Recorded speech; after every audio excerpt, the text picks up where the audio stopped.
May you please say I and mention your full names. I, Vusimuzi Matlala. Swear that the evidence I shall give Swear that the evidence I shall give shall be the truth, shall be the truth, the whole truth, the whole truth, and nothing but the truth. and nothing but the truth. And so help me God. So help me God. Thank you so much. Make it very clear, Chair, that I think everyone knows that this is not a court of law. You know, the issue of this statement that ever since we started, like my colleague has already articulated, is that tomorrow there won't be any ownership of the statement which we are going to begin with now here. Let's give the witness and his legal team a time, you know, for them to complete this statement, the submission, you know, for us not to find ourselves tomorrow in court of law. And I think it's only proper, you know, to be consistent and make sure that the witness as well feel comfortable here with us. This is not a court of law, as I said earlier.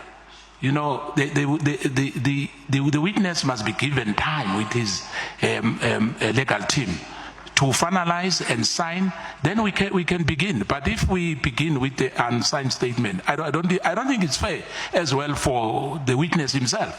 I thank you, Chair. The Democratic Alliance. We have no difficulty with the proposal, Chair. I can't hear you, Honorable Breitenbach. We have no difficulty with the proposal, Chair. Thank you. Thank you, Honorable Malema. Chair, there is actually no problem with the proposal. And to compare it with Mnguni is extremely so difficult to understand. Mnguni wanted to depose an affidavit. The problem is that he titled it differently. And we said he must go and correct it because it was not properly captured.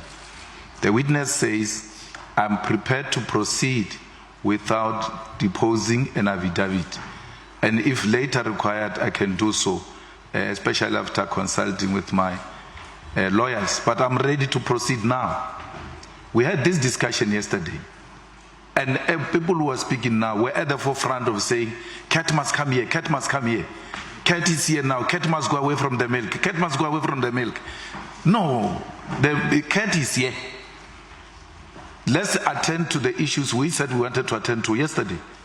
Because if this proposal was actually hashed yesterday, we would have even said, let's start at 2 to allow him enough time to, because we were told this thing yesterday. It's not for the first time. And we agreed in a meeting yesterday that we are proceeding. So let's proceed. What was the, what were you convicted of? It was possession of stolen property.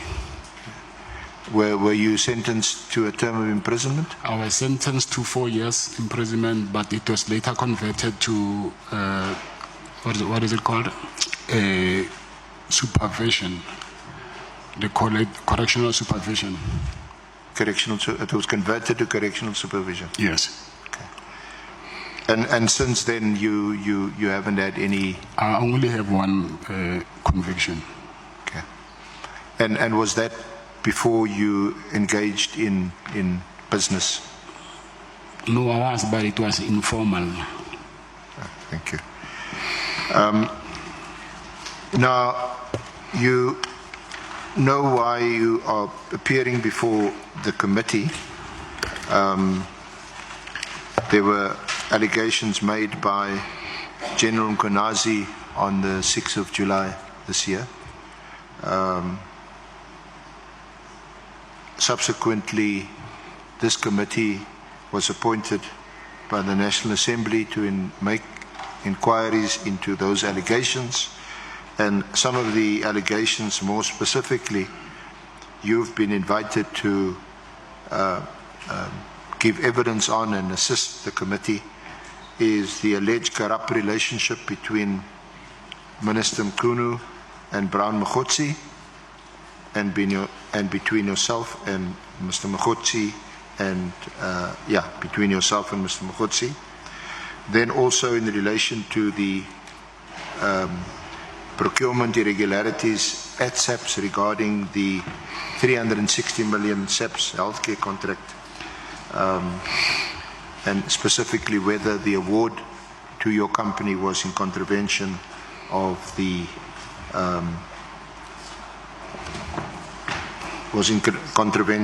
procurement laws.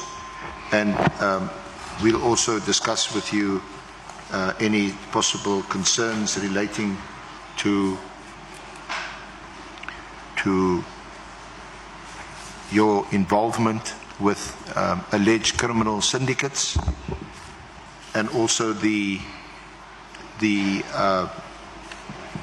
Tembisa Hospital tender, in relation to which Ms. Babita Diokaran, who was murdered on account of her being a whistleblower. So we'll touch on those issues in due course. When I was with Mr. Kele, and then because he kept on asking me for money, and then I told him that, listen, SAPS is not paying me in time, and then also I don't even get enough purchase orders, so I'm not making a lot of money, though the contract is there, but I'm not making that money that you guys assume that I'm making. And then I told him that the person who's in charge of this contract, I think I'll say the custodian of this contract, is Lieutenant General Nkua.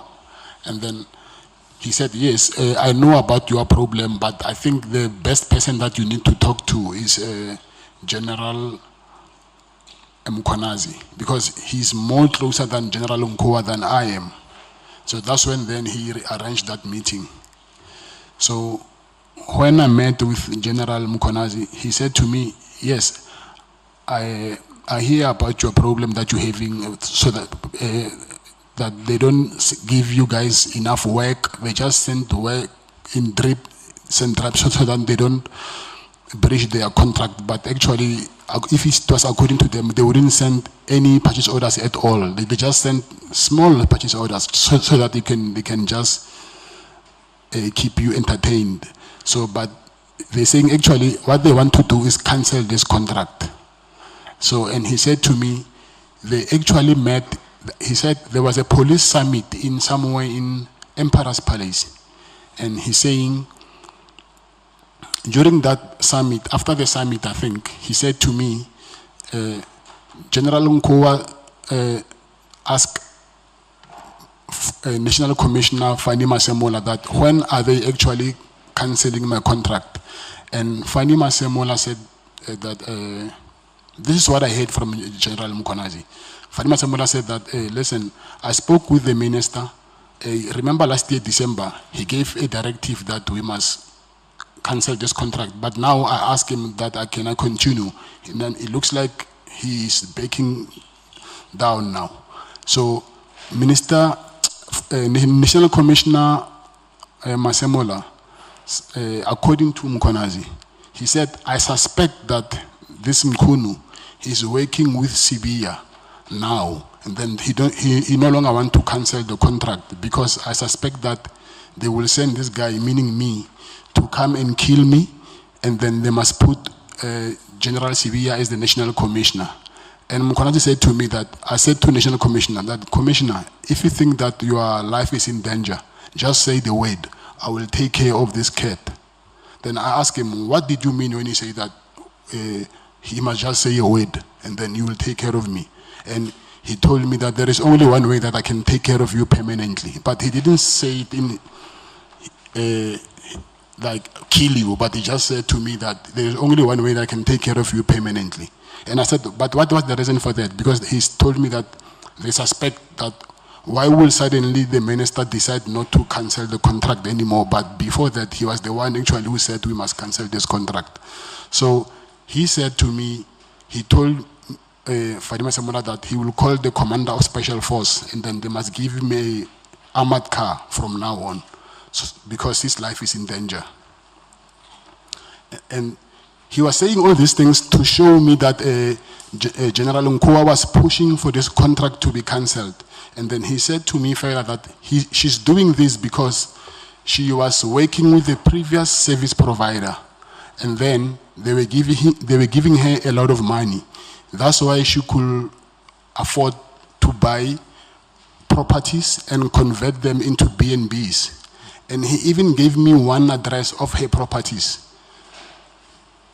which I wrote it down later. And then when I came back to Pretoria, I went there actually to check the property, and then I even took a street number and pictures of that property that he said is one of the properties that she owns, and there's no way that she can afford such properties with a salary from SAPS. So now, if you want her to come and work with you, are you going to offer her the same incentives that Metropolitan was offering her? Then I knew that I was in deep trouble than I thought I was. Because of now, he was saying, there is no way a woman like a general like her that she will just dump people who were offering so much money and come work with you. It's either when I tell her that she must come work with you, then you will continue doing what these people they were doing to her. And then, but he said, there's conditions though. I also want you to do something for me. And I asked him, what is it? He said, there is a case opened against him from in IPID. So he said there's a guy that they tortured, and the guy that they tortured opened a case against them, and then I must convince, because the guy stays, I also have a house in Midstream.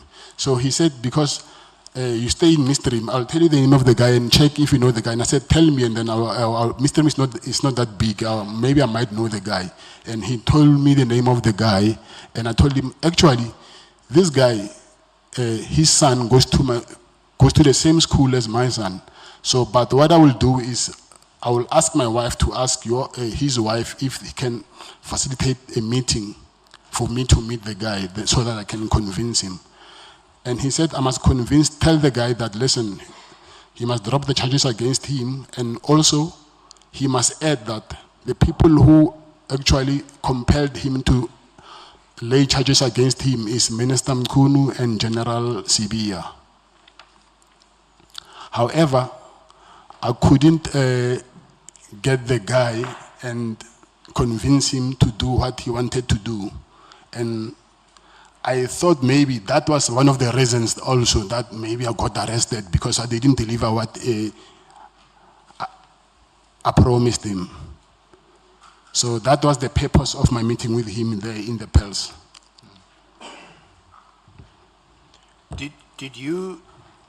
Are you sure that you didn't meet General Nkonazi because you, in exchange for assistance to get the purchase orders placed with